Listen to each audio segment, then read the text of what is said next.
So, hi all. നമുക്കിന്ന് പഠിക്കാനുള്ളത് electrical energy conservation and management എന്ന് പറയുന്ന ഒരു മൊഡ്യൂളാണ്. അപ്പോൾ എന്താണ് ഇലക്ട്രിക്കൽ എനർജി കൺസർവേഷൻ കൊണ്ട് നമ്മൾ ഉദ്ദേശിക്കുന്നത്? അപ്പം എനർജി കൺസർവേഷൻ എന്ന് പറയുമ്പോൾ എന്താ? നമ്മൾ അനാവശ്യമായിട്ട് എന്ത് ചെയ്യരുത്, എനർജിയെ വേസ്റ്റ് ചെയ്യരുത്, അല്ലെങ്കിൽ അനാവശ്യമായിട്ടുള്ള യൂസേജ് കുറയ്ക്കുക. എന്ന് പറഞ്ഞ് നമുക്ക് ആവശ്യത്തിന് പോലും ഉപയോഗിക്കാതിരിക്കാൻ പറ്റുമോ? ഇല്ല. അപ്പൊ നമ്മുടെ ആവശ്യങ്ങൾ നിറവേറുകയും വേണം, എന്നാൽ അൺനെസസറി ആയിട്ട് എന്ത് ചെയ്യാനും പാടില്ല, അതിനെ വേസ്റ്റ് ചെയ്യാനും പാടില്ല എന്നതാണ് ഇലക്ട്രിക്കൽ എനർജി കൺസർവേഷൻ കൊണ്ട് നമ്മൾ ഉദ്ദേശിക്കുന്നത്. ഇലക്ട്രിസിറ്റി എന്ന് വെച്ചാൽ it's a major form of energy in daily life. Conservation ensures its availability for future generation. അപ്പൊ ഇലക്ട്രിസിറ്റി എന്ന് പറയുന്നത് നമ്മുടെ നിത്യജീവിതത്തിൽ വളരെ ഇമ്പോർട്ടൻ്റ് ആയിട്ടുള്ള ഒരു എനർജിയുടെ ഫോമാണ്, അല്ലേ? അപ്പൊ നമ്മുടെ ഫ്യൂച്ചർ ജനറേഷൻസിനും ഈ ഒരു എനർജി ഉറപ്പാക്കുക എന്നത് നമ്മുടെ റെസ്പോൺസിബിലിറ്റിയാണ്.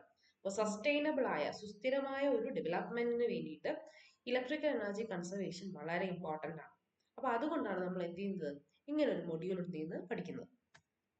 അപ്പൊ നമ്മുടെ ഒരു 2024-25 ഇയറിലെ ഇലക്ട്രിസിറ്റി ജനറേഷൻ ആണ് ചെയ്തിരിക്കുന്നത് നമ്മുടെ ഈ ടേബിൾ ഡെമോൺസ്ട്രേറ്റ് ചെയ്തിട്ടുള്ളത്. അതായത് സോഴ്സിനെ ബേസ് ചെയ്തിട്ട് ഡിഫറെന്റ് സോഴ്സുകളിൽ നിന്നായി എത്രത്തോളം ഇലക്ട്രിസിറ്റി ജനറേറ്റ് ചെയ്തിട്ടുണ്ട് എന്നതിന്റെ കണക്കാണ്.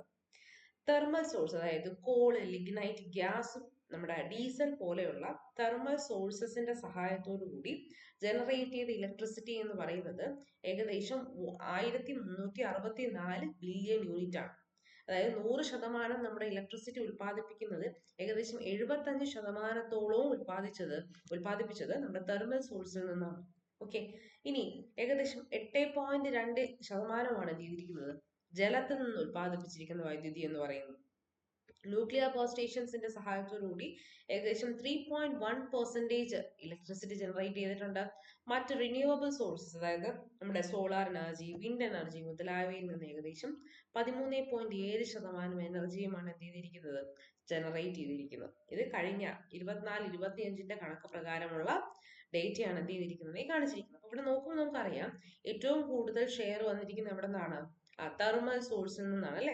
അപ്പൊ ഈ തെർമൽ സോഴ്സ് നമ്മുടെ ഫോസിൽ ഫ്യൂവൽസ് കാറ്റഗറിയിൽ വരുന്ന ആൾക്കാരെ ബേൺ ചെയ്തിട്ടാണ് എന്ത് ചെയ്തിരിക്കുന്നത്, 75% of the energy is generated. അപ്പൊ നമ്മളെ ഇത്രയും അമൂല്യമായ ഒന്നിനെയാണ് ബേൺ ചെയ്തിട്ട് നമ്മൾ ഈ എനർജി ജനറേറ്റ് ചെയ്യുന്നത്, അല്ലെ? അപ്പൊ നമ്മൾ എന്ത് ചെയ്യണം, അത്രത്തോളം കെയർഫുൾ ആയിട്ട് വേണം എന്ത് ചെയ്യാൻ, അതിനെ സ്പെൻഡ് ചെയ്യാൻ. ഇനി നമ്മുടെ എനർജി കൺസർവേഷന്റെ ഇമ്പോർട്ടൻസ് എന്താണ് എന്നതാണ്. എന്താണ് നമ്മൾ ഒന്ന് എന്ന് പറയുമ്പോഴത്തേക്കും നമ്മുടെ ഇലക്ട്രിക്കൽ എനർജി കൺസർവ് ചെയ്യുമ്പോൾ നമുക്ക് സ്വാഭാവികമായും നമുക്ക് ഒരു എക്കോണമിക് ബെനിഫിറ്റ് ഉണ്ടാവും, അല്ലെ? നമ്മുടെ ഇലക്ട്രിസിറ്റി ബിൽസ് കുറയും. പിന്നെ മറ്റൊന്ന് എന്താണ്, ഇറ്റ് കൺസർവ്സ് നാച്ചുറൽ റിസോഴ്സസ്, അല്ലെ? നമ്മുടെ കോൾ, വാട്ടർ പോലെയുള്ള നാച്ചുറൽ റിസോഴ്സസിൽ നിന്നാണ് നമ്മൾ ഈ എനർജി ഉൽപ്പാദിപ്പിക്കുന്നത് എന്നതുകൊണ്ട് തന്നെ ഈ നാച്ചുറൽ റിസോഴ്സസിനെ നമുക്ക് കൺസർവ് ചെയ്യാം, നമ്മൾ വളരെ ശ്രദ്ധിച്ച് എനർജി ഉപയോഗപ്പെടുത്തുകയാണെങ്കിൽ. പിന്നെ മറ്റൊന്നെന്ന് പറയുന്നത് കാർബൺ എമിഷൻസ് കുറയ്ക്കാം, അല്ലെ? നമ്മൾ നേരത്തെ പറഞ്ഞു കോൾ മുതലായ തെർമൽ സോഴ്സസിൽ നിന്നാണ് നമ്മൾ ഇലക്ട്രിക്കൽ എനർജി ജനറേറ്റ് ചെയ്യുന്നതെന്ന് പറഞ്ഞിരുന്നു. ഓക്കെ, അപ്പൊ അങ്ങനെയുള്ള സോഴ്സസിൽ നിന്ന് വരുന്ന കാർബൺ എമിഷൻസ് കുറയ്ക്കാൻ പറ്റും നമ്മൾ കുറച്ചുകൂടെ എന്താണ് ശ്രദ്ധിച്ചാണ് ഇതിനെയൊക്കെ ഉപയോഗപ്പെടുത്തുന്നതെങ്കിൽ. പിന്നെ മറ്റൊന്ന് പറയുമ്പോൾ ഇലക്ട്രിക്കൽ എനർജി ഷോർട്ടേജ് വന്നു കഴിഞ്ഞാൽ സ്വാഭാവികമായും എന്ത് പറ്റും, പെട്ടെന്ന് പവർ ഷോർട്ടേജസ് ഉണ്ടാകും, നമുക്ക് ഇടയ്ക്കിടയ്ക്ക് ഇവിടെ കറണ്ടിന്റെ പവർ പ്രോബ്ലംസ് ഉണ്ടാവും. ഓക്കെ, അപ്പൊ അതൊക്കെ നമുക്ക് എന്ത് ചെയ്യാൻ പറ്റും, ഒരു പരിധി വരെ പ്രിവെന്റ് ചെയ്യാനായിട്ട് പറ്റും. അപ്പോൾ ഇങ്ങനെയുള്ള ഇമ്പോർട്ടന്റ് ആയിട്ടുള്ള ഒരുപാട് വശങ്ങൾ എനർജി കൺസർവേഷൻ ആണ്. നമ്മൾ എനർജി കൺസർവ് ചെയ്യുമ്പോൾ ഉണ്ടാകുന്ന ഗുണങ്ങൾ നേരത്തെ പറഞ്ഞ പോലെ ഒന്ന്, നമ്മുടെ ഇലക്ട്രിസിറ്റി ബില്ല് കുറയും എന്നുള്ളതാണ്. നമ്മുടെ ലോവർ കോസ്റ്റ് ആയിരിക്കും നമുക്ക് എക്കണോമിക്കലി. ഇനി എൻവയോൺമെന്റിൽ നോക്കുകയാണെങ്കിൽ പൊല്യൂഷന്റെ അളവ് കുറവായിരിക്കും, അല്ലെ? നമ്മൾ കാർബൺ എമിഷൻസ് ഒക്കെ കുറഞ്ഞിരിക്കുമ്പോൾ ഇത് സ്വാഭാവികമായിട്ട് എന്ത് ചെയ്യും, അത് എൻവയോൺമെന്റൽ ഇമ്പാക്റ്റും ഉണ്ടാക്കുന്നുണ്ട്. പിന്നെ സോഷ്യലി നോക്കുകയാണെങ്കിൽ എന്താണ്, ബെറ്റർ എനർജി ആക്സസ്, അതായത് ഒരുപാട് ആൾക്കാർക്ക് എനർജിയിലേക്ക് ആക്സസ് ഉണ്ടാകുന്നു. സോഷ്യലി എന്ന് പറയുമ്പോഴത്തേക്കും നമ്മുടെ ഇപ്പോഴത്തെ ചുറ്റുപാട് മാത്രമല്ല ഒരു ഫ്യൂച്ചർ ജനറേഷനെയും കൂടെ കൺസിഡർ ചെയ്യുകയാണെങ്കിൽ കൂടുതൽ ഇംപ്രൂവ്ഡ് എഫിഷ്യൻസിയിൽ നമുക്ക് എന്ത് ചെയ്യാൻ പറ്റും, ഫ്യൂച്ചർ ജനറേഷനും കൂടെ എനർജി കിട്ടുന്നുണ്ട് എന്ന് ഉറപ്പാക്കാം. പിന്നെ ടെക്നിക്കലി പറയുകയാണെങ്കിൽ എന്താണ്, എനർജി എഫിഷ്യന്റ് ആയിട്ട് ഉപയോഗിക്കുകയാണെങ്കിൽ അത് നമുക്ക് എന്താണ് എനർജി കൺസർവേഷനിൽ ഉൾപ്പെടുത്താൻ പറ്റുന്ന ഒരു കാര്യമാണ്. കൂടുതൽ എഫിഷ്യന്റ് ആയിട്ട് എനർജി ഉപയോഗപ്പെടുത്തുക എന്ന് പറയുന്നത്. ഈ നമ്മുടെ എനർജി എഫിഷ്യൻസിയും എനർജി കൺസർവേഷനും തമ്മിൽ ചെറിയ വ്യത്യാസമുണ്ട്, അല്ലെ? എനർജി എഫിഷ്യൻസി എന്ന് പറയുമ്പോൾ എന്താണ്, നമുക്ക് അവൈലബിൾ ആയിട്ടുള്ള എനർജി ഏറ്റവും എഫിഷ്യന്റ് ആയിട്ട് ഉപയോഗപ്പെടുത്തുക എന്നുള്ളതും, കൺസർവേഷൻ എന്ന് പറയുമ്പോൾ എന്താണ്, നമ്മൾ എന്താണ് അതിനെ സംരക്ഷിക്കുക എന്നുള്ളതും. ഓക്കെ, അപ്പൊ ഈ കൺസർവേഷൻ എന്ന് പറഞ്ഞ ഒരു ബിഹേവിയറൽ ചേഞ്ച് ആണ്. നമ്മളൊരു റൂമിൽ നിന്ന് പുറത്തേക്ക് ഇറങ്ങി പോകുമ്പോൾ ആ റൂമിലെ ഫാൻ ഓഫ് ചെയ്യാൻ നമ്മൾ കാണിക്കുന്ന ആ ബിഹേവിയറൽ ചേഞ്ച് അല്ലെങ്കിൽ നമ്മുടെ ആ ഒരു സ്വഭാവത്തിൽ ഉണ്ടാകുന്നത് ഒരു മൈൻഡ് സെറ്റ് ആണ് ഈ കൺസർവേഷൻ എന്ന് പറയുന്നത്. എഫിഷ്യൻസി എന്ന് പറയുമ്പോൾ എന്താണ്, ഒരു ടെക്നോളജിയിൽ ഉണ്ടാകുന്ന മുന്നേറ്റമാണ്, അതിലുണ്ടാകുന്ന ഒരു ഇമ്പ്രൂവ്മെന്റ് ആണ്. അതായത് നമ്മൾ പണ്ട് കാലത്ത് നമ്മുടെ വീടുകളിൽ ഉപയോഗിച്ചുകൊണ്ടിരുന്ന നമുക്ക് മഞ്ഞ ലൈറ്റ് നൽകിക്കൊണ്ടിരുന്ന ഇൻകാൻഡസൻ ലാമ്പുകൾ എന്ന് പറയുന്നത് അത് ലൈറ്റിനോടൊപ്പം കുറെ എനർജി എന്ത് ചെയ്യുന്നുണ്ട്, ഹീറ്റ് ആക്കി നഷ്ടപ്പെടുത്തിയിരുന്നു അല്ലെ. അപ്പൊ ആ ഇൻകാൻഡസൻ ലാമ്പിനെ റീപ്ലേസ് ചെയ്തുകൊണ്ട് നമ്മൾ കൂടുതൽ എഫിഷ്യന്റ് ആയ LED ബൾബുകളാണ് എന്ത് ചെയ്യുന്നത് ഇന്ന് ഉപയോഗിക്കുന്നത്. അപ്പം എനർജി എഫിഷ്യൻസിയും എനർജി കൺസർവേഷനും ഹാൻഡ് ഇൻ ഹാൻഡ് പോകേണ്ടുന്ന രണ്ട് ടേംസ് ആണ്. അതായത് നമ്മൾ കൺസർവ് ചെയ്യുക എന്നത് നമ്മുടെ ബിഹേവിയറൽ ചേഞ്ച് ആണ് എങ്കിൽ, എനർജി എഫിഷ്യൻസി എന്ന് പറയുമ്പോൾ നമ്മൾ കുറച്ചുകൂടെ കാര്യങ്ങൾ ബോധവാന്മാരാകുമ്പോൾ മാത്രമേ നമ്മൾ എന്ത് ചെയ്യുന്നുള്ളൂ, കൂടുതൽ എഫിഷ്യന്റ് ആയിട്ട് നമുക്ക് എനർജി ഉപയോഗപ്പെടുത്താനായിട്ട് സാധിക്കുന്നുള്ളൂ. അപ്പൊ കുറച്ച് എനർജി എങ്ങനെയൊക്കെ എഫിഷ്യന്റ് ആയിട്ട് ഉപയോഗപ്പെടുത്താം എന്ന് ചെയ്യുന്നുണ്ട് നമ്മൾ ഈ മൊഡ്യൂളിൽ കുറച്ച് പഠിക്കുന്നുണ്ട്. അത് നമുക്ക് എങ്ങനെ ഇലക്ട്രിസിറ്റിയെ കൂടുതൽ എന്താണ് എഫിഷ്യന്റ് ആയിട്ട് ഉപയോഗപ്പെടുത്താം, സ്മാർട്ട് യൂസ് ഓഫ് ഇലക്ട്രിസിറ്റി. അപ്പോൾ ഒന്നാമത്തെ കാര്യം എന്ന് പറയുന്നത് നമുക്ക് അറിയുന്നതാണ് അല്ലെ, turn off appliances when not in use. ഉപയോഗിക്കാത്തപ്പോൾ അപ്ലയൻസുകൾ ഉപയോഗമില്ലാതെ അപ്ലയൻസുകൾ എന്ത് ചെയ്യുക, ഓഫ് ചെയ്തിടുക. ഒന്നാമത്തെ റൂളാണ് ദ ലാസ്റ്റ് ഔട്ട് റൂൾ. അതായത് ഒരു റൂൾ പോലെ പറഞ്ഞിരിക്കുന്നു എന്നേ ഉള്ളൂ. അതായത് ഒരു റൂം നിങ്ങൾ ലീവ് ചെയ്യുന്ന സമയത്ത്, ഓക്കെ, നിങ്ങളാണ് ആ റൂം ലീവ് ചെയ്യുന്ന ലാസ്റ്റ് പേഴ്സൺ എങ്കിൽ ആ ലാസ്റ്റ് പേഴ്സന്റെ ഡ്യൂട്ടി ആയിരിക്കണം എന്തെന്ന് പറയുന്നത്, ആ റൂമിലുള്ള ലൈറ്റ്സ്, ഫാൻസ്, എന്തെങ്കിലും AC യൂണിറ്റ്സ് ഒക്കെ ഉണ്ടെങ്കിൽ ഇതെല്ലാം സ്വിച്ച് ഓഫ് ആണ് എന്ന് എൻഷുർ ചെയ്യേണ്ടത്, ഡബിൾ ചെക്ക് ചെയ്യേണ്ടത് ആരായിരിക്കണം, ആ റൂമിൽ നിന്ന് ലാസ്റ്റ് ലീവ് ചെയ്യുന്ന പേഴ്സൺ ആയിരിക്കണം. അതൊരു ക്ലാസ് റൂം ആയിക്കോട്ടെ, അതൊരു നിങ്ങളുടെ വീട്ടിലൊരു റൂം ആയിക്കോട്ടെ, എവിടെയാണെങ്കിലും ലാസ്റ്റ് ആ റൂമിൽ നിന്ന് പുറത്തിറങ്ങുന്ന വ്യക്തി നിങ്ങളാണോ, ഡബിൾ ചെക്ക് ചെയ്യുക. ഓക്കെ, ആസ് എ സിറ്റിസൺ ഇതെല്ലാം നമ്മുടെ എന്തെന്ന് പറയുന്നതാണ്, ഇതൊക്കെ നമ്മൾ ചെയ്യേണ്ടുന്ന കാര്യങ്ങൾ, നമ്മുടെ ഡ്യൂട്ടീസ് ആണ്. കാരണം എനർജി എന്ന് പറയുന്നത് നമുക്ക് ഓരോരുത്തർക്കും ഉപയോഗപ്പെടാനുള്ളതാണ്. ഓക്കെ, അപ്പൊ എന്ത് ചെയ്യാൻ പാടില്ല, ഒരു രീതിയിലും വീടായിക്കോട്ടെ, നമ്മുടെ കോളേജസ് ആയിക്കോട്ടെ, അല്ലെങ്കിൽ നമ്മുടെ സ്കൂൾസ് ആയിക്കോട്ടെ, ഇവിടെ ഒന്നും എന്ത് ചെയ്യാനുള്ളതല്ല, നമുക്ക് ഒരു രീതിയിലും വേസ്റ്റ് ആക്കി കളയാനുള്ളതല്ല. നെക്സ്റ്റ് എന്ന് പറയുന്നത് സ്മാർട്ട് സ്ട്രിപ്സ് ആണ്. സ്മാർട്ട് സ്ട്രിപ്സ് എന്ന് പറയുമ്പോൾ നമ്മുടെ വീട്ടിലേക്ക് നമ്മൾ TV കാണും, സൗണ്ട് സിസ്റ്റംസ് കാണും, ഇല്ല ഗെയിമിങ്ങിന് വേണ്ടിയിട്ട് ഉപയോഗിക്കുന്ന എന്തെങ്കിലും യൂണിറ്റ്സ് കാണും. ഇതെല്ലാം കൂടെ എന്ത് ചെയ്യുക, ഒരു സിംഗിൾ പവർ സ്ട്രിപ്പിൽ നമ്മൾ ഇതിനെല്ലാം കൂടെ പ്ലഗ് ചെയ്യുകയാണെന്നുണ്ടെങ്കിൽ എന്നിട്ടാണ് നമ്മൾ അതിന്റെ മെയിൻ സ്വിച്ചിൽ കണക്ട് ചെയ്തിരിക്കുന്നതെന്ന് വിചാരിക്കുക. അതായത് നമ്മൾ സ്വിച്ച് ബോർഡിന്റെ സഹായത്തോടു കൂടി മൾട്ടിപ്പിൾ സ്വിച്ചസിനെ ഒരു സ്വിച്ച് ബോർഡിൽ കണക്ട് ചെയ്തിട്ടുണ്ട്. എന്നിട്ട് സ്വിച്ച് ബോർഡിൽ നിന്നുള്ള കണക്ഷനാണ് മെയിൻസിൽ കൊടുത്തിരിക്കുന്നതെങ്കിൽ ആ മെയിൻ സ്വിച്ച് നമ്മൾ ഓഫ് ചെയ്താൽ മതി. ഈ മൾട്ടിപ്പിൾ യൂണിറ്റ്സിലെയും എന്ത് ചെയ്യും, അങ്ങോട്ട് പോകുന്ന എല്ലാ ഇലക്ട്രിസിറ്റിയും കട്ട് ഓഫ് ആയിക്കോളും. അതായത് പല സ്വിച്ചസ് ഓഫ് ചെയ്യാൻ ബുദ്ധിമുട്ടുള്ള ആൾക്കാരുണ്ട് അല്ലെ, 1-2 സ്വിച്ചസ് ഒക്കെ ഓഫ് ചെയ്തിട്ട് നിർത്തിയിട്ട് പോകുന്ന ആൾക്കാരുണ്ട്. അപ്പൊ അവർക്കൊക്കെ വേണ്ടിയിട്ട് ഇതുപോലുള്ള സ്മാർട്ട് സ്ട്രിപ്സ് ഉപയോഗിക്കുകയാണെങ്കിൽ, നമ്മൾ നേരത്തെ പറഞ്ഞതുപോലെയുള്ള ഇങ്ങനെയുള്ള എക്സ്റ്റൻഷൻ ബോർഡ്സ് ഉപയോഗിക്കുകയാണെന്നുണ്ടെങ്കിൽ പല സപ്ലൈസ് നമ്മൾ ഒന്നിൽ തന്നെ പ്ലഗ് ചെയ്യല്ലേ. അപ്പൊ മെയിൻ സ്വിച്ച് ഓഫ് ചെയ്യുമ്പോൾ നമുക്ക് എന്ത് പറ്റും, സ്വാഭാവികമായിട്ടും ഇതുപോലുള്ള ഒരു ഡിവൈസസ് ഓൺ ആയി കിടക്കില്ല. ദെൻ മൂന്നാമത്തെന്ന് പറയുന്നത് ടൈമർ സെറ്റിംഗ്സ് ആണ്. നമ്മുടെ AC-യിലും അല്ലെങ്കിൽ ബെഡ്റൂം ഫാൻസിലും ഒക്കെ നമുക്ക് ടൈമർ സെറ്റ് ചെയ്യാൻ പറ്റും. അതായത് നമുക്കറിയാം, നമ്മൾ ഉറങ്ങാൻ കിടക്കുന്ന സമയത്ത് നമുക്ക് റൂം എങ്ങനെയായിരിക്കും, ചൂടായിരിക്കും അല്ലേ, അപ്പോഴായിരിക്കും നമ്മൾ AC ഓൺ ചെയ്യുന്നത്. എന്നാൽ ഒരു ഏർലി മോർണിംഗ് അവേഴ്സ്, ഓക്കെ, നേരം വെളുത്ത് തുടങ്ങുന്ന സമയത്ത് സ്വാഭാവികമായിട്ട് എന്ത് ചെയ്യും, ടെമ്പറേച്ചർ ഡ്രോപ്പ് ചെയ്യും. അപ്പൊ നമുക്ക് AC ചിലപ്പോൾ നമ്മൾ എണീറ്റ് ഓഫ് ചെയ്തു എന്ന് വരില്ല. ഓക്കെ, നമുക്ക് അപ്പോൾ അത്രയും ടെമ്പറേച്ചറിന്റെ അല്ലെങ്കിൽ അത്രയും കുറവ് ടെമ്പറേച്ചറിന്റെ ആവശ്യം ഉണ്ടായിരിക്കില്ല. പക്ഷെ നമ്മൾ എണീറ്റ് ഓഫ് ചെയ്തു എന്ന് വരത്തില്ല. അപ്പൊ അങ്ങനെയുള്ള കേസുകൾ നമ്മൾ നേരത്തെ എന്ത് ചെയ്ത് വെക്കുക, സെറ്റ് ചെയ്ത് വെക്കുക. സ്ലീപ്പ് ടൈമർ സെറ്റ് ചെയ്ത് വെക്കാൻ പറ്റും നമ്മുടെ AC-യുടെ റിമോട്ട്സിൽ. അപ്പൊ സ്ലീപ്പ് ടൈമർ സെറ്റ് ചെയ്യുന്നത് വഴി നമുക്ക് എന്ത് ചെയ്യാൻ പറ്റും, ഏർലി മോർണിംഗ് അവേഴ്സിൽ എപ്പോഴാണോ നമ്മുടെ റൂം ടെമ്പറേച്ചർ ഡ്രോപ്പ് ചെയ്യുന്നത്, സ്വാഭാവികമായിട്ടും അപ്പോൾ എന്ത് ചെയ്യാനായിട്ട് AC-യോ അല്ലെങ്കിൽ ബെഡ്റൂം ഫാൻസോ ഒക്കെ ഓട്ടോമാറ്റിക്കലി ഓഫ് ആവുന്ന രീതിയിൽ ടൈമർ സെറ്റ് ചെയ്യാനായിട്ട് നമുക്ക് എന്ത് ചെയ്യാൻ പറ്റും, അഡ്ജസ്റ്റ് ചെയ്യാൻ പറ്റും. ഇതൊക്കെ നമ്മൾ ഇലക്ട്രിസിറ്റി സ്മാർട്ടായിട്ട് ഉപയോഗിക്കുന്ന രീതികളാണ്. ഇനി രണ്ടാമത്തെന്ന് പറഞ്ഞാൽ avoid stand by mode. Stand by mode എന്ന് പറയുമ്പോൾ നമ്മൾ ഉപയോഗമില്ലാതെ നമ്മൾ ചാർജ് ചെയ്തതിനു ശേഷം നമ്മൾ സ്ഥിരം ചെയ്യുന്ന ഒരു പരിപാടിയാണ് നമ്മുടെ ഫോൺ ഡിസ്കണക്ട് ചെയ്തിട്ട് നമ്മൾ പോകും. അങ്ങനെ ചെയ്യരുത്. ഫോൺ ഡിസ്കണക്ട് ചെയ്യുക അല്ലെങ്കിൽ ലാപ്ടോപ്പ് ചാർജറിനെ ഡിസ്കണക്ട് ചെയ്തതിനു ശേഷം പെട്ടെന്ന് തന്നെ എന്ത് ചെയ്യുക, അതിനെ പ്ലഗ് പോയിന്റിൽ നിന്ന് മാറ്റുക. Okay, chargers consume small amount of power even if no device attached. Device ഒന്നും അറ്റാച്ച് ചെയ്തില്ല എങ്കിൽ പോലും ചാർജേഴ്സ് ചെറിയ രീതിയിൽ എന്ത് ചെയ്യുന്നുണ്ട്, പവർ കൺസ്യൂം ചെയ്യുന്നുണ്ട്. ഇനി നമ്മൾ ഉപയോഗിക്കുന്ന ഡിവൈസസിലെ വാമ്പയേഴ്സിനെ ഐഡന്റിഫൈ ചെയ്യുക. വാമ്പയേഴ്സ് എന്ന് പറയുമ്പോൾ എന്താ, ഈ ചോര ഊറ്റി കുടിക്കുന്ന ആൾക്കാർ, അതുപോലെ നമ്മുടെ എനർജിയെ ഊറ്റി കുടിക്കുന്ന ആൾക്കാരെ തിരിച്ചറിയുക. അതായത് നമ്മുടെ ഡിജിറ്റൽ ക്ലോക്സ് അറ്റാച്ച് ചെയ്തിട്ടുള്ള കിച്ചൺ അപ്ലയൻസസ് ഉണ്ട്. ഉദാഹരണത്തിന് നമ്മുടെ മൈക്രോവേവ്, പിന്നെ കോഫി മേക്കേഴ്സ്, ഇതിലൊക്കെ ടൈമർ കൂടെ വരുന്നുണ്ട്. ഓക്കെ, അപ്പൊ അങ്ങനെ ഡിജിറ്റൽ ക്ലോക്കുകൾ കൂടെ ഇൻക്ലൂഡായി വരുന്ന കിച്ചൺ അപ്ലയൻസുകൾ എന്ത് ചെയ്യരുത്, അവരെ സ്വിച്ച് ഓൺ ചെയ്ത് വിട്ടേക്കരുത്. അതിന് എന്ത് ചെയ്യണം, അതിനകത്ത് ഈ ക്ലോക്സ് ഉള്ളത് കൊണ്ട് തന്നെ അവർ പവർ കൺസ്യൂം ചെയ്യും. ജസ്റ്റ് ടു സ്റ്റേ ലിറ്റ്, അതായത് ആ ഒരു ക്ലോക്സിന്റെ സംവിധാനം ഉള്ളത് കൊണ്ട് തന്നെ അതെന്ത് ചെയ്യും, പവറിനെ വലിച്ചുകൊണ്ടേയിരിക്കും. അപ്പൊ അത് അവോയ്ഡ് ചെയ്യാൻ വേണ്ടിയിട്ട് അത്തരം കിച്ചൺ അപ്ലയൻസുകൾ എന്ത് ചെയ്യുക, അൺപ്ലഗ് ചെയ്യുക. നെക്സ്റ്റ് എന്ന് പറയുന്നത് സ്വിച്ച് ഓഫ് ദ റൂട്ടർ. അതായത് നമ്മുടെ വൈഫൈ കണക്ഷൻസ് ഒക്കെ ഉള്ള വീടുകളാണെങ്കിൽ എന്ത് ചെയ്യുക, ആരും ഇന്റർനെറ്റ് രാത്രി ഉപയോഗിക്കുന്നില്ല അല്ലെ, അപ്പൊ എന്ത് ചെയ്യുക, turn off your wifi router to save power and give the hardware rest. അപ്പൊ നമ്മുടെ ഈ വൈഫൈയിലേക്ക് വരുന്ന കണക്ഷൻ ഓഫ് ചെയ്തിടുക. അപ്പൊ നമ്മുടെ മറ്റേ ഹാർഡ്വെയർസിന് ഒരു റെസ്റ്റ് കിട്ടും, അൺവാണ്ടഡ് ആയിട്ടുള്ള പവർ കൺസ്യൂംഷൻസ് ഉണ്ടാകുന്നുമില്ല. ഓക്കെ, അപ്പൊ ഇങ്ങനെയൊക്കെ നമ്മൾ സ്റ്റാൻഡ് ബൈ മോഡിലുള്ള അല്ലെങ്കിൽ ഫാൻറ്റം ലോഡ് എന്നാണ് നമ്മൾ ഈ രീതിയിലുള്ള പവർ കൺസ്യൂംഷനെ വിളിക്കുന്നത്. അപ്പൊ ഇതിനെ നമുക്ക് എന്ത് ചെയ്യാൻ പറ്റും, അവോയ്ഡ് ചെയ്യാൻ പറ്റും. പിന്നെ മറ്റൊരു രീതി എന്ന് പറയുന്നത്, നമ്മൾ പകൽ സമയങ്ങളിൽ നമ്മൾ കൂടുതൽ എന്ത് ചെയ്യാതിരിക്കുക, ആർട്ടിഫിഷ്യൽ ലൈറ്റിനെ ഡിപ്പെൻഡ് ചെയ്യാതിരിക്കുക, ഡേ ലൈറ്റിനെ കൂടുതൽ പ്രിഫർ ചെയ്യുക അല്ലെ, സൂര്യപ്രകാശത്തെ. അതിൽ ഒന്നാമത്തെന്ന് പറയുന്നത് സ്ട്രാറ്റജിക് ആയിട്ടുള്ള ഫർണിച്ചർ പ്ലേസ്മെന്റ് ആണ്. അതായത് നമ്മുടെ സ്റ്റഡി ഡെസ്കിനെ അല്ലെങ്കിൽ നമ്മൾ വർക്ക് ചെയ്യുന്ന ടേബിളിന് എന്ത് ചെയ്യുക, കൂടുതലും വിൻഡോയുടെ അടുത്തായിട്ട് വരുന്ന രീതിയിൽ, വിൻഡോയുടെ അടുത്ത് പ്ലേസ് ചെയ്യുന്ന രീതിയിൽ എന്ത് ചെയ്യുക, അഡ്ജസ്റ്റ് ചെയ്യുക റൂമിന്റെ സെറ്റിംഗ്. അപ്പൊ നമുക്ക് എന്ത് കിട്ടും, ലൈറ്റ്സ് ഓൺ ചെയ്യാതെ തന്നെ പകൽ സമയത്ത് നല്ല വെളിച്ചം കിട്ടും. പിന്നെ മറ്റൊരു രീതിയാണ് മിറർ റിഫ്ലക്ഷൻ എന്ന് പറയുന്നത്. അതായത് നമ്മൾ റൂം ഡിസൈൻ ചെയ്യുന്ന സമയത്ത് തന്നെ ആ ഒരു റൂമിൽ വിൻഡോസിന്റെ നേരെ ഓപ്പോസിറ്റ് ആയിട്ട് എന്ത് ചെയ്യുക, മിറേഴ്സിനെ വെക്കുക. അപ്പോൾ പുറത്തുനിന്ന് വരുന്ന സൂര്യപ്രകാശം മിറേഴ്സിൽ തട്ടി എന്ത് ചെയ്യും, ആ റൂമിനെ കൂടുതൽ ബ്രൈറ്റ് ആക്കും. ഓക്കെ, അതായത് നമുക്ക് പകൽ സമയത്തുള്ള ലൈറ്റ് ഉപയോഗം കഴിവതും കുറയ്ക്കാനായിട്ട് അത് ഹെൽപ്പ് ചെയ്യും. പിന്നെ ഷിയർ കർട്ടൻസ് ആണ്. അതായത് നമ്മൾ കുറച്ചുകൂടെ ലൈറ്റ് കളേർഡ് ആയിട്ടുള്ള കുറച്ചുകൂടെ തിന്നായിട്ടുള്ള കർട്ടൻസ് ഉപയോഗിക്കുകയാണെങ്കിൽ നമ്മുടെ റൂംസിനുള്ളിൽ നമുക്ക് വേണ്ട പ്രൈവസി നമുക്ക് കിട്ടുകയും ചെയ്യും. പക്ഷെ സ്റ്റിൽ ആ സമയം തന്നെ പുറത്തു നിന്നുള്ള സൺലൈറ്റിനുള്ളിലേക്ക് കയറാനും ആവശ്യത്തിന് പ്രകാശം റൂമിൽ കിട്ടാനും, അത് അറ്റ്ലീസ്റ്റ് ഇന്നത്തെ പകൽ സമയം. ഓക്കെ, പകൽ സമയത്ത് നമ്മുടെ ബൾബൊന്നും ഉപയോഗിക്കാതെ തന്നെ നമുക്ക് റൂമിനകത്ത് പ്രകാശം കിട്ടാൻ അത് ഉപകരിക്കുകയും ചെയ്യും. പിന്നൊന്ന് നമ്മുടെ അപ്ലയൻസസിനെ റെഗുലർ ആയിട്ട് മെയിൻറ്റെയിൻ ചെയ്യുക എന്നുള്ളതാണ്.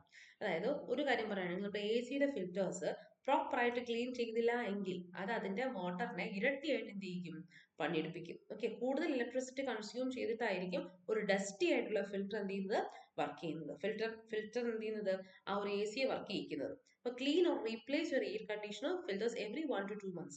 ഒരു പീരിയോഡിക്കലി എല്ലാ മന്ത്സും എന്ത് ചെയ്യുന്നതാണ് നല്ലത്, ക്ലീൻ ചെയ്യുന്നതാണ് നല്ലത്. A dusty filter will make the motor work significantly harder, consuming more electricity. അവിടെയൊക്കെ കൂടുതൽ ഇലക്ട്രിസിറ്റിയുടെ ഉപയോഗം ഉണ്ടാകും. പിന്നെ മറ്റൊന്നാണ് റെഫ്രിജറേറ്ററിന്റെ കോയിൽസ്. അപ്പോൾ ആ കോയിലുകളെയൊക്കെ എന്ത് ചെയ്യുക, vacuum the coils at the back or bottom of your fridge twice A year. വർഷത്തിൽ 2 തവണയെങ്കിലും എന്ത് ചെയ്യുക, അതിനെയൊക്കെ ഒന്ന് വാക്യൂം ചെയ്ത് വെക്കുക. കോയിൽസ് ഡേർട്ടി ആണെങ്കിൽ എന്ത് ചെയ്യാൻ കഴിയില്ല, ഫ്രിഡ്ജിന് പ്രോപ്പറായിട്ട് it can release heat efficiently. അതായത് ഉള്ളിലെ ഹീറ്റിനെ പുറത്തേക്ക് കളഞ്ഞിട്ടാണ് ഉള്ളിലെ കോൾഡ് ടെമ്പറേച്ചർ ആര് മെയിൻറ്റെയിൻ ചെയ്യുന്നത്, ഫ്രിഡ്ജസ് മെയിൻറ്റെയിൻ ചെയ്യുന്നത്. അപ്പോൾ ഈ പണി അതിന് എഫിഷ്യൻ്റ് ആയിട്ട് ചെയ്യാൻ കഴിയില്ല. ഈ റെഫ്രിജറേറ്റർ കോയിൽസിലൊക്കെ എന്ത് ചെയ്തിട്ടുണ്ട് എങ്കിൽ, അത് ഡേർട്ടി ആയിട്ട് ഇരിപ്പുണ്ട് എങ്കിൽ. പിന്നെ മറ്റൊന്ന് പറയുന്നത്, നമ്മൾ എ സി ഉപയോഗിക്കുമ്പോഴാണെങ്കിലും അല്ലെങ്കിൽ നമ്മൾ ഫ്രിഡ്ജസ് യൂസ് ചെയ്യുന്ന സമയത്തൊക്കെ അവിടെ നിന്ന് നമുക്ക് ആ ഒരു കൂൾ എയർ നഷ്ടപ്പെടുന്നില്ല എന്ന് ഉറപ്പാക്കാനായിട്ട് നമ്മൾ ചെയ്യുന്ന ഒരു ടെസ്റ്റാണ് ഈ പേപ്പർ ടെസ്റ്റ് എന്ന് പറയുന്നത്. Use the paper test on your fridge and A C dose. ഇപ്പോൾ എ സി വെച്ചിട്ടുള്ള റൂംസിലൊക്കെ നമ്മൾ എന്ത് ചെയ്യാറുണ്ട്, ഇങ്ങനെ ഒരു പേപ്പർ ടെസ്റ്റ് നടത്താറുണ്ട്. അതായത് if you can easily pull a piece of paper through the closed seal, you are losing cold air and wasting energy. അതായത് തണുത്ത വായു റെഫ്രിജറേറ്ററിന്റെ ഡോർ വഴിയോ അല്ലെങ്കിൽ എ സി ഡോസ് വഴിയോ പുറത്ത് പോകുന്നുണ്ടെങ്കിൽ എന്റെ അർത്ഥം എന്താണ്, ഒരു പേപ്പറിന് നമ്മൾ അതിന്റെ ഇടയിൽ കൂടെ വലിക്കുമ്പോഴത്തേക്ക് ആ പേപ്പറിന് സുഖമായിട്ട് അപ്പുറത്തെ വശത്ത് വരാൻ കഴിയുന്നുണ്ടെങ്കിൽ അതിനർത്ഥം അതുപോലെ എന്നും വേസ്റ്റ് ആവുന്നുണ്ട്, കോൾഡ് എയർ വേസ്റ്റ് ആവുന്നുണ്ട്. അതായത് നമ്മൾ കഷ്ടപ്പെട്ട് ടെമ്പറേച്ചർ കുറയിച്ചതാണ് അല്ലെ, അപ്പൊ അവിടെ ചെയ്ത പണി അവിടെ വേസ്റ്റ് ആയി പോവാണ്. ഓക്കെ, അപ്പൊ ഇതൊക്കെ നമുക്ക് എന്ത് ചെയ്യാൻ പറ്റുന്നതാണ്, നമ്മുടെ അപ്ലയൻസസിന്റെ പ്രോപ്പർ മെയിൻ്റനൻസിനകത്ത് ഉൾപ്പെടുത്താൻ പറ്റുന്ന കാര്യങ്ങളാണ്. ഇനി നമുക്ക് എനർജി എഫിഷ്യന്റ് ആയിട്ടുള്ള ഇലക്ട്രിക്കൽ ഡിവൈസസിനെ എങ്ങനെ ഉപയോഗപ്പെടുത്താമെന്നാണ്. ഓക്കെ, അതായത് നമ്മൾ നേരത്തെ പറഞ്ഞതുപോലെ നമ്മൾ ഇൻകാൻഡസന്റ് ബൾബുകൾ അപേക്ഷിച്ചിട്ട് നമുക്ക് എന്ത് ചെയ്യാം, LED ബൾബ്സ് കൂടുതലായിട്ട് പ്രിഫർ ചെയ്യാം. കാരണം എന്താണ്, ലെസ് പവർ കൺസ്യൂം ചെയ്യുന്ന തരം ബൾബ്സ് ആണ്. പിന്നെ മറ്റൊരു എനർജി എഫിഷ്യന്റ് ആയിട്ടുള്ള ഡിവൈസസിന് ഉദാഹരണമാണ് നമ്മൾ സ്റ്റാർ റേറ്റിംഗ് കൂടിയ അപ്ലയൻസുകൾ ഉപയോഗിക്കുക എന്ന് പറയുന്നത്. ഈ താഴെ ഫിഗറിൽ കാണിച്ചിരിക്കുന്നത് പോലെ തന്നെ ഈ മൾട്ടിപ്പിൾ സ്റ്റാർ റേറ്റിംഗ്സ് വരുന്ന എന്ത് ഉപയോഗിക്കുക, അപ്ലയൻസ് ഉപയോഗിക്കുകയാണ് എന്നുണ്ടെങ്കിൽ നമുക്ക് എന്ത് ചെയ്യാൻ പറ്റും, എനർജി കൺസംഷൻ കുറച്ച് അല്ലെങ്കിൽ നമ്മുടെ എനർജി എഫിഷ്യന്റ് ആയിട്ട് ഡിവൈസ് എന്ത് ചെയ്യും പ്രവർത്തിക്കും. B star ratings indicate energy efficiency of an appliance with a higher number of stars signifying lower electricity consumption and better long term savings. അപ്പൊ അത് ഈ സ്റ്റാർസിന്റെ എണ്ണം കൂടുന്നതിനനുസരിച്ച്, ഇതിപ്പോ 5 സ്റ്റാർ ആണ്, നമ്മുടെ സ്റ്റാർസിന്റെ എണ്ണം കൂടുന്നതിനനുസരിച്ച് ഇലക്ട്രിസിറ്റി കൺസപ്ഷൻ കുറവായിരിക്കും ആ ഡിവൈസ് ചെയ്യുന്നുണ്ടാവുക. അപ്പൊ ഈ ഇലക്ട്രിസിറ്റി കൺസപ്ഷൻ കുറഞ്ഞ ഇത്തരം സ്റ്റാർസ് കൂടിയ ഡിവൈസസിന് നമ്മൾ ഇനീഷ്യൽ കോസ്റ്റ് കുറച്ച് കൂടുതലായിരിക്കും. ഇനീഷ്യൽ കോസ്റ്റ് കൂടുതലാണെങ്കിലും അത് കാരണം നമുക്ക് കിട്ടുന്ന ഇലക്ട്രിസിറ്റി ബില്ല് കുറവായിരിക്കും. അപ്പൊ ആദ്യമുള്ള ചെലവ് വിചാരിച്ചിട്ട് എന്ത് ചെയ്യരുത്, സ്റ്റാർ റേറ്റിംഗ്സ് കുറഞ്ഞ ഡിവൈസസിന്റെ പുറകെ പോകരുത്. അത് നമുക്കൊരു ലോങ് ടേമിൽ കൺസിഡർ ചെയ്യുമ്പോൾ അതുകൊണ്ട് നമുക്ക് എന്ത് തന്നെ ആയിരിക്കും, എപ്പോഴും ലാഭം തന്നെയായിരിക്കും. ഇനി മറ്റൊരു തരം എഫിഷ്യന്റ് അല്ലെങ്കിൽ എനർജി എഫിഷ്യന്റ് ആയിട്ടുള്ള ഡിവൈസസ് ആണ് BLDC ഫാൻസ് എന്ന് പറയുന്നത്, ബ്രഷ്ലെസ് ഡയറക്റ്റ് കറന്റ് ഫാൻസ്. അപ്പോൾ they are high efficiency cooling solutions that can reduce electricity consumption by up to 65% compared to traditional induction motor fans. നമ്മൾ സാധാരണ ഉപയോഗിക്കുന്ന ഫാനുകൾ അപേക്ഷിച്ച് ഏകദേശം 65% ഇലക്ട്രിസിറ്റി കൺസംഷൻ കുറഞ്ഞ് ഹൈ എഫിഷ്യന്റ് ആയിട്ടുള്ള നമ്മുടെ ഫാനുകളാണ് ഈ BLDC എന്ന് പറയുന്നത്. ഓക്കെ, ഇത് ബ്രഷ്ലെസ് ഡയറക്റ്റ് കറന്റ് ഫാൻസ്, അതാണ് BLDC എന്ന് പറയുന്നത്. നമ്മുടെ നോർമൽ ഫാൻസിനെക്കാളും അവയ്ക്ക് ഇത് കൂടുതലാണ്. ഏത് കൂടുതലാ? റേറ്റ് കൂടുതലായിരിക്കും, പക്ഷെ അതിന്റെ ഡ്യൂറബിലിറ്റി കൂടുതലായിരിക്കും. അതായത് കൂടുതൽ നാള് എന്ത് ചെയ്യും, അതിന്റെ ലൈഫ് സ്പാൻ കൂടുതലായിരിക്കും. അതിന് ഒരു 28 മുതൽ 35 വാട്ട്സ് വരെ ആയിരിക്കും എന്ത് ചെയ്യുന്നത് ടിപ്പിക്കലി കൺസ്യൂം ചെയ്യുന്നത്. നമുക്ക് ഒരു ഇയറിൽ നോക്കുകയാണെങ്കിൽ ഇലക്ട്രിസിറ്റി ബിൽ ഓരോ ഫാനിലും, അപ്പൊ നമ്മൾ മൾട്ടിപ്പിൾ ഫാൻസ് ഇതുപോലെ മാറ്റുന്നുണ്ടെങ്കിൽ, BLDC ആക്കി മാറ്റുന്നുണ്ടെങ്കിൽ ഏകദേശം 1500 മുതൽ 2000 രൂപ വരെ നമുക്ക് എന്ത് ചെയ്യാൻ പറ്റും, ഒരു ഇയർ സേവ് ചെയ്യാൻ പറ്റുമെന്നാണ്. ഓക്കെ, അപ്പോൾ BLDC ഫാൻസ് എന്ന് പറയുമ്പോൾ, പിന്നെ BLDC ഫാൻസ് നമുക്ക് ഒരുപാട് എനർജി എന്താണ് വലിയ നോർമൽ ഫാൻസിനെ അപേക്ഷിച്ച് ചെറിയ വ്യത്യാസങ്ങൾ മാത്രമേ വരുന്നുള്ളൂ. ഓക്കെ, ഒരു 1200 തൊട്ടൊക്കെ BLDC ഫാൻസ് സ്റ്റാർട്ട് ചെയ്യുന്നുണ്ട്. പിന്നെ അതൊരു ലൈഫ് സ്പാൻ ഒക്കെ വെച്ചിട്ട് നമുക്ക് എന്ത് ചെയ്യാൻ പറ്റുന്നതാണ്, BLDC ഫാൻസിനെ കൂടുതൽ കൺസിഡർ ചെയ്യാവുന്നതാണ്. നെക്സ്റ്റ് എന്ന് പറയുമ്പോൾ നമ്മുടെ AC യെ പറ്റിയിട്ടാണ്. ഇൻവെർട്ടർ ACകൾ ഉപയോഗിക്കുക. നോൺ ഇൻവെർട്ടർ ACസിനെക്കാളും ഇൻവെർട്ടർ AC ഉപയോഗിക്കുകയാണെങ്കിൽ അതിന് പവർ കൺസംഷൻ കുറവാണ്. ഓക്കെ, പവർ കൺസംഷൻ കുറവായതുകൊണ്ട് തന്നെ നമുക്ക് എനർജി കൺസേർവ് ചെയ്യാൻ പറ്റും. It starts at full power to cool the room quickly. പെട്ടെന്ന് എന്ത് ചെയ്യും, ആദ്യം ഇത് ഓൺ ചെയ്യുന്ന സമയത്ത് അതിന്റെ ഫുൾ പവർ യൂസ് ചെയ്തിട്ട് ആ റൂമിന്റെ ടെമ്പറേച്ചർ സഡൻ ആയിട്ട് കുറയ്ക്കും. പക്ഷെ എപ്പോഴാണ് ടാർഗറ്റ് ടെമ്പറേച്ചർ അറ്റൈൻ ചെയ്യുന്നത്, പിന്നെ എന്ത് ചെയ്യും, it slows down to a low power. അപ്പൊ എന്ത് ചെയ്യും, ആ ഡിവൈസ് കുറഞ്ഞ പവറിൽ വർക്ക് ചെയ്യാനായിട്ട് തുടങ്ങും. Steady speed to maintain that temperature without stop ചെയ്യാതെ എന്ത് ചെയ്യും, ആ ഒരു സ്റ്റഡി ടെമ്പറേച്ചർ ലോ പവറിൽ മെയിൻറ്റെയിൻ ചെയ്യാൻ ഇൻവെർട്ടർ ACക്ക് പറ്റും.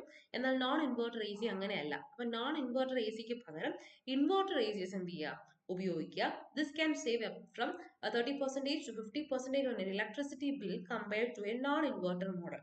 നോൺ ഇൻവെർട്ടർ മോഡലിനെ അപേക്ഷിച്ച് 30% മുതൽ 50% വരെ നമ്മുടെ ഇലക്ട്രിസിറ്റി ബില്ലിൽ കുറവ് വരുത്താൻ ആർക്ക് പറ്റും, ഇൻവെർട്ടർ ACക്ക് പറ്റും. പക്ഷേ ഇൻവെർട്ടർ AC ഒക്കെ ഉപയോഗിക്കുന്ന എപ്പോഴും മാത്രമായിരിക്കണം, നമ്മളൊരു 4 to 6 hours ഒക്കെ നമ്മൾ കണ്ടിന്യൂസ് ആയിട്ട് AC ഉപയോഗിക്കുന്നെങ്കിൽ മാത്രം ഇൻവെർട്ടർ ACസിന് എന്ത് ചെയ്താൽ മതി, റിലേ ചെയ്താൽ മതി. അല്ലെങ്കിൽ നമ്മുടെ ഫാൻസിന് BLDC റീപ്ലേസ്മെന്റ് കൊടുക്കുന്നതാണ് ഒരു ബെറ്റർ ഓപ്ഷൻ എന്ന് പറയുന്നത്. പിന്നെ എനർജി ഓഡിറ്റിംഗ്. അപ്പൊ നമ്മൾ ഇതൊക്കെയാണ് നമ്മൾ എങ്ങനെയൊക്കെ നമുക്ക് സേവ് ചെയ്യാം എന്നുള്ള മാർഗ്ഗങ്ങളായിരുന്നു ഇതുവരെ പറഞ്ഞത്. ഇനി എനർജി ഓഡിറ്റിംഗ്, എന്തിനാണ് നമ്മൾ ഓഡിറ്റ് ചെയ്യുന്നത്? നമ്മുടെ എക്സ്പെൻസസ് നമ്മൾ ഓഡിറ്റ് ചെയ്യാറുണ്ട് അല്ലെ, നമുക്ക് വരുന്ന പൈസ എത്രയാണ്, നമ്മൾ അത് എങ്ങനെയൊക്കെ സ്പെൻഡ് ചെയ്യുന്നുണ്ട് അല്ലെ, എവിടെയെങ്കിലും പാഴായിട്ട് നമ്മൾ ചിലവാക്കി കളയുന്നുണ്ടോ, ഇങ്ങനെയുള്ള കാര്യങ്ങളെ പറ്റിയിട്ടൊരു അവയർനെസ് ക്രിയേറ്റ് ചെയ്യണം നമ്മൾ ഓഡിറ്റ് നടത്തുന്നത്. അതുപോലെ എനർജി ഓഡിറ്റ് നടത്തുന്നത് എന്തിനാന്ന് വെച്ച് കഴിഞ്ഞാൽ നമ്മുടെ എനർജി യൂസിനെ പറ്റി സിസ്റ്റമാറ്റിക് ആയിട്ട് പഠിക്കാൻ വേണ്ടിയിട്ടാണ്. നമുക്ക് എങ്ങനെയൊക്കെയാണ് എനർജി കിട്ടുന്നത്, നമ്മൾ എവിടെയൊക്കെയാണ് അത് വേസ്റ്റ് ചെയ്യുന്നത്, അപ്പൊ ഇങ്ങനെയൊക്കെ വേസ്റ്റ് ചെയ്യുന്നുണ്ട്, ഇനി ഈ വേസ്റ്റ് കുറയ്ക്കാൻ നമുക്ക് എന്തൊക്കെ ഇംപ്രൂവ്മെന്റ് മെത്തേഡ്സ് കണ്ടുപിടിക്കാൻ പറ്റും മുതലായ കാര്യങ്ങളിൽ ഒരു അവയർനെസ് ക്രിയേറ്റ് ചെയ്യാനാണ് നമ്മൾ എനർജി ഓഡിറ്റിംഗ് നടത്തുന്നത്. ഓക്കെ, ഇനി house hold energy audit steps. നമുക്ക് എങ്ങനെയൊക്കെ ഈ ഓഡിറ്റിംഗ് നടത്താമെന്നാണ്. ആദ്യം എന്ത് ചെയ്യുക, നമ്മുടെ ഇലക്ട്രിക്കൽ അപ്ലയൻസസിനെ ലിസ്റ്റ് ചെയ്യുക. നമ്മുടെ വീട്ടിൽ എന്തൊക്കെ ഇലക്ട്രിക്കൽ അപ്ലയൻസസ് ഉണ്ടെന്ന് എന്ത് ചെയ്യുക, അതിന് ആദ്യം ലിസ്റ്റ് ഔട്ട് ചെയ്യുക. രണ്ടാമത് ചെയ്യേണ്ടത് ഓരോന്നിന്റെ പവർ റേറ്റിംഗ്, എത്ര പവറിലാണ് ഇത് ഓരോന്ന് വർക്ക് ചെയ്യുന്നത്, വാട്ടിലായിരിക്കും നമ്മൾ പവർ റെപ്രസെന്റ് ചെയ്യുന്ന, ആ പവർ റേറ്റിംഗ് ഒന്ന് നോട്ട് ചെയ്യുക. നെക്സ്റ്റ് ചെയ്യേണ്ടത്, ഇതിന്റെ ഏകദേശം നമുക്ക് അറിയാമായിരിക്കും, ഒരു ഫാൻ എന്ന് പറയുന്ന ഒരു ഡേയിൽ എത്ര അവേഴ്സ് ഓപ്പറേറ്റ് ചെയ്യുന്നതാണെന്ന് നമുക്ക് അറിയാമായിരിക്കും. അപ്പൊ ഒരു എസ്റ്റിമേറ്റ് യൂസേജ് അവേഴ്സ്. ഇപ്പൊ നമ്മൾ സ്റ്റഡി റൂമിലെ ഫാൻ നമ്മൾ എല്ലായ്പ്പോഴും ഉപയോഗിക്കില്ല. ഓക്കെ, നമ്മൾ ചിലപ്പോൾ കോളേജസിലോ സ്കൂൾസിലോ പോകുന്നവരാണെങ്കിൽ തിരിച്ചു വന്നതിന് ശേഷം മാത്രമേ ആ ഫാൻസ് പ്രവർത്തിക്കുന്നുണ്ടാവുള്ളൂ. അതേസമയം ഒരു ഹാളിലെയോ ഒക്കെ ഫാൻസ് എന്ത് ചെയ്യും, കൂടുതൽ അവേഴ്സ് പ്രവർത്തിക്കുന്നുണ്ടായിരിക്കും. അങ്ങനെ എത്രയാണ് ഒരു യൂസേജ് അവേഴ്സ് എന്ന് എസ്റ്റിമേറ്റ് ചെയ്യുക. നെക്സ്റ്റ് എന്ന് പറയുന്നത് calculate energy consumption. Energy consumption ഒന്ന് കാൽക്കുലേറ്റ് ചെയ്യുക കിലോ വാട്ട് അവറിൽ. അതെങ്ങനെയാണ് ഞാൻ അടുത്ത സ്ലൈഡിൽ പറയാം. നെക്സ്റ്റ് എന്ത് ചെയ്യുക, അപ്പോൾ നമുക്ക് അങ്ങനെ കാൽക്കുലേറ്റ് ചെയ്യുമ്പോൾ നമുക്ക് മനസ്സിലാവും ഏത് ഡിവൈസ് ആണ് കൂടുതലായി എനർജി കൺസ്യൂം ചെയ്യുന്നത്. അത് അതിന്റെ പവർ റേറ്റിംഗ് അനുസരിച്ചിരിക്കും. അപ്പൊ നമുക്കത് കണ്ടുപിടിക്കാനുള്ള ഒരു ഫോർമുല ഇതാണ്. എനർജി കണ്ടുപിടിക്കാനുള്ള formula power into time. Okay, അതിന്റെ പവറിനെ ഇപ്പൊ ഞാൻ പവറിനെ ഇവിടെ കിലോ വാട്ടിലാണ് റെപ്രസെന്റ് ചെയ്യുന്നതെങ്കിൽ ആ പവറിനെ അത് എത്ര സമയമാണ് അതിന്റെ എസ്റ്റിമേറ്റ് യൂസേജ് എന്നതുകൊണ്ട് മൾട്ടിപ്ലൈ ചെയ്യുമ്പോൾ എനിക്ക് എന്ത് കിട്ടും, അതിന്റെ കിലോ വാട്ട് അവർ കിട്ടും. ഓക്കെ, ഒരു കിലോ വാട്ടിന്റെ ഒരു അപ്ലയൻസ്, ഒരു ഡിവൈസ് ഒരു കിലോ വാട്ടിലാണ് അത് പ്രവർത്തിക്കുന്നതെങ്കിൽ 2 മണിക്കൂർ പ്രവർത്തിക്കുന്നുണ്ടെങ്കിൽ അതിന്റെ എനർജി അല്ലെങ്കിൽ എത്ര എനർജി ആയിരിക്കും സ്പെൻഡ് ചെയ്യുന്നത്, 2 കിലോ വാട്ട് അവർ, അല്ലെങ്കിൽ നമ്മൾ 2 യൂണിറ്റ് എന്ന് പറഞ്ഞാലും മതി. ഓക്കെ, അപ്പൊ അത്രയും യൂണിറ്റ് ആണ് എന്ത് ചെയ്യുന്നത് ആ ഒരു ഡിവൈസിന്റെ പ്രവർത്തനത്തിന് വേണ്ടിയിട്ട് സ്പെൻഡ് ആകുന്നത്. ഇനി നമ്മുടെ ഇലക്ട്രിസിറ്റി ബില്ല് ഉപയോഗിച്ചുകൊണ്ട് നമ്മളിങ്ങനെ ഒന്ന് ഓഡിറ്റ് ചെയ്യുകയാണെങ്കിൽ, ഇപ്പൊ ഞാൻ നേരത്തെ പറഞ്ഞാണെങ്കിൽ നമ്മുടെ വീട്ടിലുള്ള ഡിവൈസസിനെ ഒക്കെ ലിസ്റ്റ് ഔട്ട് ചെയ്ത് അതിന്റെ പവറും അതിന്റെ യൂസേജ് അവേഴ്സും വെച്ചിട്ടുള്ള നടത്തുന്ന ഒരു ഓഡിറ്റ് ആണ്. നമ്മൾ ഇലക്ട്രിസിറ്റി ബില്ല് ഉപയോഗിച്ചിട്ടാണെങ്കിൽ നമുക്കൊരു എന്താണ് ഒരു 12 മന്ത്സിന്റെ ഒരു ബിൽസ് എന്ത് ചെയ്യുക, ആദ്യം അനലൈസ് ചെയ്യുക. ഒരു 12 മാസത്തെ ബില്ല് ആദ്യം ഗ്യാദർ ചെയ്തതിനു ശേഷം നമ്മുടെ ഏതൊക്കെ മാസത്തിലാണ് നമ്മൾ എന്ത് ചെയ്യുന്നത്, അതായത് യൂണിറ്റ് കൺസ്യൂംഡ് സ്പൈക്ക്, എപ്പോഴൊക്കെയാണ് നമ്മളിപ്പോ ഉപയോഗിക്കുന്ന യൂണിറ്റുകൾ കൂടിയതെന്ന് എന്ത് ചെയ്യുക, ക്രോസ് ചെക്ക് ചെയ്യുക. നമ്മുടെ ചിലപ്പോൾ യൂഷ്വലി അങ്ങനെ ആയിരിക്കും, നമ്മുടെ ഒരു ഏപ്രിൽ മെയ്യിലെ ബില്ല് എന്ന് പറയുന്നത് നമ്മുടെ ഡിസംബർ ബില്ലിനെക്കാളും ഒക്കെ കൂടുതലായിരിക്കും. കാര്യം എന്താ, ആ സമയം ചൂടാണ് അല്ലെ, ചൂടാകുമ്പോഴത്തേക്ക് സ്വാഭാവികമായിട്ട് നമ്മുടെ ഫാനും എ സിയും ഒക്കെ നമ്മൾ ആ ഒരു ടൈമിൽ കൂടുതലായിട്ട് ഉപയോഗിക്കുന്നുണ്ടാവും. അപ്പൊ അതുകൊണ്ടാണ് ആ ഒരു ചേഞ്ച് വന്നത് നമുക്ക് മനസ്സിലാക്കാനായിട്ട് പറ്റും. അപ്പൊ your cooling fan or A C is your biggest energy drain. ഇപ്പോ മെയ്യില് നമ്മുടെ ബില്ല് ഡബിളും ഡിസംബറിൽ കുറവുമാണെങ്കിൽ നമുക്ക് മനസ്സിലാകും നമ്മുടെ കൂളിംഗ് സിസ്റ്റംസ് ആണ് ഈ പ്രശ്നത്തിനൊക്കെ കാരണം. അപ്പൊ എന്ത് ചെയ്യാം, കൂടുതൽ എഫിഷ്യന്റ് ആയിട്ടുള്ള ഡിവൈസസ് വാങ്ങി വെക്കുക. പവർ റേറ്റിംഗ് കൂടിയ ഇൻവെർട്ടർ എ സിസോ അല്ലെങ്കിൽ BLDC ഫാൻസോ. നമ്മൾ ഇനിഷ്യലി ചിന്തിക്കുമ്പോൾ അവയ്ക്ക് ചെലവ് കൂടുതലായിരിക്കും, പക്ഷെ അങ്ങനെയല്ല, ഒരു ലോങ് ടേം ചിന്തിക്കുമ്പോൾ നമ്മുടെ ഇലക്ട്രിസിറ്റി ബില്ലിനെ കാര്യമായി കുറയ്ക്കാൻ എന്ത് ചെയ്യും, ഇത്തരം ഡിവൈസസിന് സാധിക്കും. നെക്സ്റ്റ് എന്ന് പറയുമ്പോൾ check the slab rate check ചെയ്യാം. അതായത് നമ്മുടെ ഇലക്ട്രിസിറ്റി ബില്ലിൽ നിന്ന് തന്നെ നമുക്ക് look at the per unit cost on your bill. ഓരോ യൂണിറ്റും എത്ര ചാർജ് ചെയ്യുന്നു എന്ന് ചെയ്യുക, ആദ്യം നമ്മുടെ ബില്ലിൽ ഇത് മനസ്സിലാക്കുക. In many regions the more you use the higher the rate per unit becomes. അതായത് പലയിടത്തും ചാർജ് ചെയ്യുന്നത് ഇങ്ങനെയായിരിക്കും. 1 മുതൽ 300 യൂണിറ്റ്സ് വരെയാണെങ്കിൽ ഇത്രയും ചാർജ്, ഒരു 300 to 500 യൂണിറ്റ്സ് വരെ യൂസ് ചെയ്യുന്നുണ്ടെങ്കിൽ ഇത്ര ചാർജ്. ഇങ്ങനെയാണ് നമ്മുടെ ഇത് വരുന്നത്, സ്ലാബ് വരുന്നതെന്ന് പറയുന്നത്. ഓക്കെ, അപ്പോൾ ഈ ഏത് സ്ലാബിലാണ് നിങ്ങൾ ഉൾപ്പെടുന്നതെന്ന് മനസ്സിലാക്കുക. ഒരു സ്ലാബിൽ നിന്ന് മറ്റൊരു സ്ലാബിലോട്ട് ചിലപ്പോൾ നിങ്ങളുടെ ഒരു എന്താണ് എനർജി കുറച്ചുകൂടി ഐഡിയൽ ആയിട്ട് ഉപയോഗിക്കാൻ തുടങ്ങുമ്പോൾ ഈ സ്ലാബ് ഒന്ന് മാറിയാൽ തന്നെ നമ്മുടെ എന്തിൽ വ്യത്യാസം വരും, നമ്മുടെ ബില്ലിൽ വ്യത്യാസം വരും. Aim to reduce your consumption just enough to drop into a lower price slab for immediate savings. അപ്പോൾ ഒരു കുറഞ്ഞ പ്രൈസ് ലാബിലേക്ക് വരികയാണെന്നുണ്ടെങ്കിൽ അത് നിങ്ങളുടെ എന്ത് ചെയ്യും, ഒരുപാട് പൈസ എന്ത് ചെയ്ത് സേവ് ചെയ്യും. പിന്നെ മറ്റൊന്നെന്ന് പറയുമ്പോഴത്തേക്കും ഫിക്സഡ് ചാർജ്. ഓക്കെ, അതായത് നിങ്ങൾ ഉപയോഗിച്ചാലും ഇല്ല എങ്കിലും ഒരു ഫിക്സഡ് ചാർജ് നിങ്ങൾ എന്ത് ചെയ്യേണ്ടി വരും, ഇലക്ട്രിസിറ്റി ബോർഡിന് കൊടുക്കേണ്ടി വരും. ഓക്കെ, അപ്പം നിങ്ങൾ പ്രത്യേകിച്ചൊന്നും ഉപയോഗിക്കുന്നില്ല എങ്കിൽ പോലും ഇലക്ട്രിസിറ്റി കണക്ഷൻ എടുത്തത് കൊണ്ട് മാത്രം, അല്ലെങ്കിൽ അവരുടെ മെയിൻ്റനൻസിന് വേണ്ടിയിട്ട് അങ്ങനെയുള്ള കാര്യങ്ങൾക്ക് വേണ്ടി ഫിക്സഡ് എമൗണ്ട് ഓഫ് മണി എല്ലാ തവണയും കൊടുക്കേണ്ടി വരും. ഓക്കെ, അപ്പൊ നിങ്ങൾക്ക് മനസ്സിലാക്കാം, നിങ്ങൾ ഉപയോഗിക്കാതെ തന്നെയും അവിടെ നിങ്ങൾ എന്ത് ചെയ്യുന്നുണ്ട്, കുറച്ച് മണി സ്പെൻഡ് ചെയ്യുന്നുണ്ട്. അപ്പോൾ എത്രത്തോളം കോഷ്യസ് ആയിട്ട് വേണം നിങ്ങൾ എന്ത് ചെയ്യാൻ, അതിനെ ഉപയോഗിക്കാൻ എന്ത് ചെയ്യണം, പ്രത്യേകം ശ്രദ്ധിക്കുക. This reminds you that even if you use zero electricity, you still pay for the connection, making every unit saved even more valuable. Okay, അതുകൊണ്ട് തന്നെ സേവ് ചെയ്യപ്പെടുന്ന ഓരോ യൂണിറ്റും വളരെ വാല്യൂബിൾ ആണ്. അപ്പോൾ ഇത് നേരത്തെ എനർജി കാൽക്കുലേഷനിൽ പറഞ്ഞതാണ്. അപ്പൊ നമ്മളിവിടെ മൊത്തത്തിൽ പറഞ്ഞ എന്താണ്, നമ്മുടെ എനർജി കൺസർവേഷൻ അല്ലെ, ഊർജ്ജം സംരക്ഷിക്കുക എന്ന് പറയുന്നത് വളരെ ഇമ്പോർട്ടന്റ് ആയിട്ടുള്ള ഒരു കാര്യമാണ്. നമ്മളിവിടെ പർട്ടിക്കുലർലി ഫോക്കസ് ചെയ്യുന്നത് ഇലക്ട്രിക്കൽ എനർജിയുടെ കൺസർവേഷനെ പറ്റിയിട്ടാണ്. ഓക്കെ, നമ്മുടെ ചെറിയ ആക്ഷൻസ് ആയിരിക്കും, ഞാൻ നേരത്തെ പറഞ്ഞതുപോലെ നമ്മളൊരു റൂമിൽ നിന്ന് പുറത്തു പോകുന്ന ലാസ്റ്റ് വ്യക്തി നമ്മളാണെങ്കിൽ മേക്ക് ഷുവർ ഫാൻസ് ഓഫ് ആണ്, ലൈറ്റ്സ് ഓഫ് ആണ്, നമ്മുടെ ബാക്കിയെല്ലാം ഓഫ് ആണ് എന്ന് ഉറപ്പാക്കുന്നത് തന്നെ ഒരു റെസ്പോൺസിബിൾ സിറ്റിസൺ ആയിട്ടാണ് നമ്മൾ എന്ത് ചെയ്യുന്നത്, മാറ്റുന്നത്. അപ്പം ചെറിയ ആക്ഷൻസ് ആണ് വളരെ വലിയ ഡിഫറൻസ് ഉണ്ടാക്കുന്നത്. B A responsible energy user, അതാണ് ഓരോരുത്തരുടെ അടുത്തും പറയാനുള്ളത്. എന്താണ്, ഒരു റെസ്പോൺസിബിൾ ആയിട്ടുള്ള എനർജി യൂസർ ആവുക. ഓക്കെ, ഇത് എന്റെ വീടല്ല അല്ലെങ്കിൽ എന്റെ കോളേജ് അല്ല, ഞാൻ ഓൺ ചെയ്ത സ്വിച്ച് അല്ല മുതലായ എന്താണ് ഒഴിവുകൾ പറയാതിരിക്കുക. കൂടുതൽ റെസ്പോൺസിബിൾ ആയിട്ട് എന്ത് ചെയ്യുക, എനർജിയെ യൂസ് ചെയ്യുക. Okay, so that's all. Thank you.